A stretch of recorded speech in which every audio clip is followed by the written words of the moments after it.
السلام علیکم ناظرین، امید کرتا ہوں آپ تمام لوگ خیر و عافیت سے ہوں گے۔ ہمارا آج کا ٹاپک توبہ کیا ہے اور کس طرح کی جائے۔ ہر عالم، فاضل اور مفکر توبہ کی ترغیب دیتا ہے اور اسی سے رجوع اللہ کی دعوت دیتا ہے، بلکہ مدبر بھی یہ کہتا ہے کہ بد نصیب ہے وہ شخص جو روز توبہ کا دروازہ کھٹکھٹائے بغیر سو جاتا ہے۔ یہ سب کو معلوم ہے کہ انسان خطا کا پتلا ہے، روز غلطیاں کرتا ہے اور اپنے مالک حقیقی کے سامنے ہاتھ باندھ کر کھڑا ہو جاتا ہے، سجدے میں گر جاتا ہے اور اس سے معافی مانگتا ہے۔ انبیاء اکرام اور ہمارے پیارے نبی صلی اللہ علیہ وآلہ وسلم جب عبادت کے لیے کھڑے ہوتے تو قیام، رکوع اور سجود میں اپنی امت کی خطاؤں کی معافی مانگتے، اور صحابہ ازواج مطہرات پوچھتی کہ حضور آپ کیوں اتنی مشقت فرماتے ہیں؟ تو آپ کا جواب ہوتا کہ کیا میں اپنے رب کا شکر گزار بندہ نہ بنوں؟ پھر میری اور آپ کی حیثیت کیا رہ جاتی ہے؟ لیکن سب سے پہلے توبہ کی فزیکل فارم کیا ہوتی ہے، اس کو سمجھنے کی ضرورت ہے۔ توبہ اس عمل کو کہتے ہیں جو کسی غلطی، گناہ کے انجام دہی کے بعد دوڑ کر اپنے رب کے حضور حاضر ہو کر عاجزی اور انکساری سے معافی مانگنے اور پھر ایسی غلطی اور گناہ دوبارہ نہ کرنے کا عہد ہے۔ پھر معافی بھی ملتی ہے اور اس عہد کی پاسداری کی کوشش میں بندے کی محنت اور وفا اللہ کا محبوب بنا دیتی ہے، مگر صرف توبہ کی امید سے جان بوجھ کر گناہ کرتے رہنا بے وفائی ہے۔ وفاداری اور وہ بھی اپنے رب سے ایک بے مثال کام ہے۔ مثلا دیکھیں، شراب کی ممانعت کا حکم آیا تو ہاتھوں میں اٹھائے ہوئے پیالے ٹوٹ گئے۔ انسان اس کے باوجود غلطیوں کا ہوگر ہے، مگر معافی اور توبہ کا دروازہ کھلا رہتا ہے۔ چنانچہ معافی مانگنا اور مانگنے والے کو عطا کرنا رب کا پسندیدہ عمل ہے۔ سابقہ وزیر اعظم پاکستان ظفر اللہ خان جمالی سادہ سے بندے تھے۔ قومی سیرت کانفرنس ہو رہی تھی تو انہوں نے کہا کہ میں زیادہ کچھ نہیں جانتا میرے بھائی، لیکن ایک نصیحت کرتا ہوں کہ کبھی کسی کی جان نہیں لینا، کیونکہ زندگی دینے اور لینے کا اختیار صرف اللہ کو ہے۔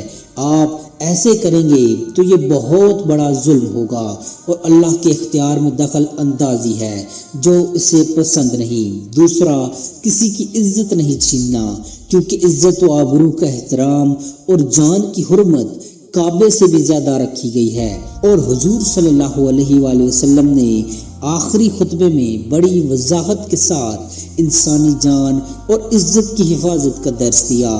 پھر جمالی صاحب گویا ہوئے کہ کسی کا رزق نہیں چھیننا، کیونکہ رزق اللہ کی ذات مبارکہ ہے۔ یہ وہ بڑے گناہ ہیں جن کی معافی کا پیمانہ براہ راست انسانیت کے ساتھ جڑا ہے۔ اللہ تعالیٰ نے شرک کو ظلم عظیم کہا ہے، اور اس کی ذات مبارکہ میں کسی کو شریک کرنا بھی بڑا گناہ ہے۔ تاہم شرک چھوڑ کر اللہ کی وحدانیت کا دل و زبان سے اقرار کرنا معافی کا باعث ہے۔ والدین کے ساتھ بدسلوکی، حسد، بغض، کینہ، عہد کا توڑنا، سر عام شعار اسلام کا مذاق اڑانا، جھگڑا فساد کا باعث بننا، ناپ تول میں کمی، سود لینا اور حقوق انسانی کو پامال کرنا بھی بڑے گناہ ہیں۔ ان سے توبہ کر کے چھوڑ دینا نجات کا باعث بن جاتا ہے، مگر جان، عزت اور رزق چھینے جیسے گناہ اس تناظر میں دیکھے جائیں گے۔ اللہ اپنے فضل و کرم کی صفت کو ہمیشہ حاوی رکھتا ہے، کیونکہ انسان اس کی بہترین تخلیق اور اس سے وہ محبت کرتا ہے۔ محبت کا تقاضا ہے کہ رحمان کا مطیع رہنا، شیطان کا نہیں۔ پھر تو دوستی محبت نہ ہوئی۔ انسان کا سب سے بڑا دشمن اس کا نفس ہے، جو خواہشات نفسانی اور حرص اور طمع میں گھیر کر انسان کو ظاہری اور باطنی حرام کاری پر مجبور کرتا ہے۔ انسان کی سب سے بڑی جنگ، آزمائش اور امتحان اس کا نفس ہے، جس کی ڈرائیونگ سیٹ پر شیطان بیٹھا ہے اور سرسبز و شاداب خواب دکھا کے انسان کی باطنی آنکھ کی بینائی چھین لیتا ہے، اور جب آنکھ کھلتی ہے تو بہت دیر ہو چکی ہوتی ہے، مگر اے بندے پھر بھی اگر ہدایت تم تک پہنچ گئی ہے تو لوٹ آ، میں معاف کرنے والا ہوں۔ رب کی اس پکار کو سننے والے سر جھکا دیتے ہیں، اور جو سرکش اور اکڑ جاتے ہیں جن کے لیے دنیا اور آخرت میں رسوائی کے سوا کچھ نہیں۔ اللہ نہ کرے کہ ہم رسوا ہونے والوں میں سے ہوں۔ بس اپنے رب سے عہد باندھنے اور اس کی استقامت کے لیے کوششاں رہنے کا نام توبہ کی اصل ہے۔ اس لیے پہلے توبہ اور پھر وفاداری۔ سفر کٹھن لیکن منزل عظیم ہے، کیونکہ رب العالمین بہت عظیم اور اس کی نادار و بے مثال تخلیق انسان بھی عظیم ہے۔ امید کرتا ہوں آپ کو ہماری آج کی ویڈیو پسند آئی ہوگی۔